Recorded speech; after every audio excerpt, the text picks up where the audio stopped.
Now children, the next very important topic on sets is the operations on the sets. How two sets will be operating with each other. Can we add two sets? Can we subtract them, multiply them? In the same manner, is it possible or not? If not, then what type of operations are possible on sets? That is what we are going to discuss in this session. See, the first one of the operations on the sets is union of sets. See, as the word union means, in the same way, the union of two sets is being defined. Union means combining all the things. Combining union of people, if we talk about, that means the entire team. Two teams, if we are taking their union, that means all the people in both the teams are to be included in the union. So in the same way, if we are talking about union of sets, then union of two sets A and B is a set consisting of elements which belong to A or B or both. Okay, and it is denoted in this manner. This is A union B. Now look at this part. When we say elements belonging to A or B or both, it means there are some elements which are common to both. Fine. So if I am taking union, the common elements are to be taken and others are also be taken. The common elements will be written only once. I have tried to explain it in the form of diagram and in set builder form also. So when we say A union B consists of all the elements of A, all the elements of B, then it means it contains elements X, we can say, where X will belong to A or X will belong to B. So whatever element is coming in the union, it has to be present in either of the sets. If it is present in A only, then also it will come in the union. If it is only present in B, then also it will come in union. If it is present in both, then also it will come in union. This you can understand better using Venn diagram. Now Venn diagram is a very good tool through which operations of sets can be explained diagrammatically. Normally for universal set we take a rectangular box, and for its subsets or the sets which it contains, you can take the shape circle, elliptical, oval, whatever. So assuming this to be the universal set and A and B its subsets, then there are two possibilities in which A and B can be represented. You can see this one. When the two sets A and B are denoted, we find there is a portion which overlaps, whereas in the other part, these are entirely two different sets, nothing in common. So whether it is this case or it is this case, if we are talking about union of the sets A and B, that means the elements which belong to either A or B or both. So if I shade that portion which is representing the union, then I will shade the entire A and entire B. Now you will find this common part which is common to both A and B is shaded only once. So the area or the region which is shaded with these horizontal lines, that is denoting A union B. And if we come to the next case, again, because the element is in union of A and B, so it has to be either from here or it is from here. So every element of A I am going to write in union. Each element of B we are going to write in the union. So union will contain every possible element available in this region or in this region. Okay. Then the next operation on sets is intersection of sets. So intersection of sets A and B is a set consisting of elements which belong to both A and B. See the difference in which the elements of these sets are explained. Here the condition was element belongs to A or B or both. So there is no compulsion. The element can be only here, it can be only here, it can be in both. Understood? In both the cases, it will be in the union. But when we come to the intersection, it says intersection means the elements which belong to both A and B. That means the elements should be present in A as well as in B. Now the notation for intersection is this.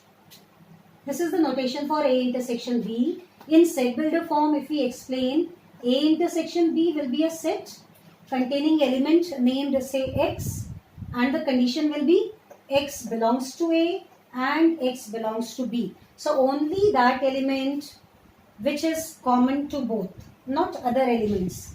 See, again through Venn diagram I have tried to explain them. Both the cases I have taken the way A set and B set can be drawn. First I have taken the case where they have got a common region, other one they don't have anything common. So in these two cases I have to mark the intersection of sets. It is possible to mark the intersection of sets here because it has got a common region. The definition says the intersection of A and B will lie in this part, which is common to both, because the element should belong to both the set. So if the element is here, it is not in B. If the element is here, it is not in A. So it cannot belong to the intersection. It has to be here. So when we come to the second part, you can see I have not shaded anything because I don't have anything in their intersection. They don't have a common region. So this shaded portion is denoting intersection of A and B.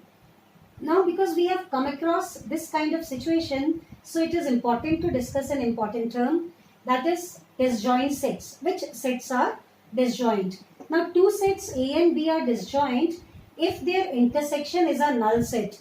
You can see here I don't have anything in their intersection. If I have to write their intersection, I will write here A intersection B is equal to phi. That means it is a null set. There is no element in their intersection. So these two are disjoint sets.